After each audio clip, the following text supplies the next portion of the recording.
کہ جب ہم دنیا میں آئے ہیں تو ہم نے دنیا میں آ کر صرف حق لینے کی نہیں، حق دینے کی بات کرنی۔ کیوں؟ ہمارا وہ مذہب ہے جو مکمل ضابطۂ حیات ہے۔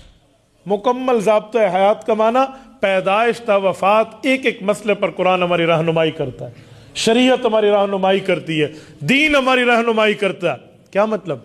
ہم بچے ہیں، بچپن میں ہیں، اسلام ہماری طرف اس وقت تک حکم متوجہ نہیں کرتا جب تک ہم بلوغت کی زندگی میں نہ آ جائیں، اور جب ہم بالغ ہو گئے ہیں پھر اسلام کے احکام ہمارے اوپر لازم ہیں۔ ان احکامات کو ہم نے پورا کرنا ہے، یہ ہمارے لیے ضروری ہے۔ ہمارے ماں باپ ہیں، ان کا حق ہے ہمارے اوپر، یا کوئی بندہ خود ماں باپ میں ہے تو اولاد کا حق ہے اس پر۔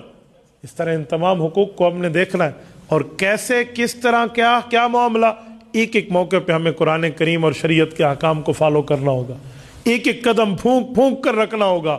کیوں؟ یہ دنیا چند روزہ ہے، اور یہ چند روزہ رب نے ہمیں دنیا میں بھیج کے وَلَكُمْ فِيهَا مُسْتَقَرٌّ وَمَتَاعٌ إِلَىٰ حِينٍ کہہ کر ہمیں بتایا ہے کہ تم ایگزامینیشن ہال میں جا رہے ہو، امتحانی کمرے میں جا رہے ہو، اور جو کمرہ امتحان ہوتا ہے وہاں کچھ تعاون ہوتا ہے اور کچھ تعاون نہیں ہوتا۔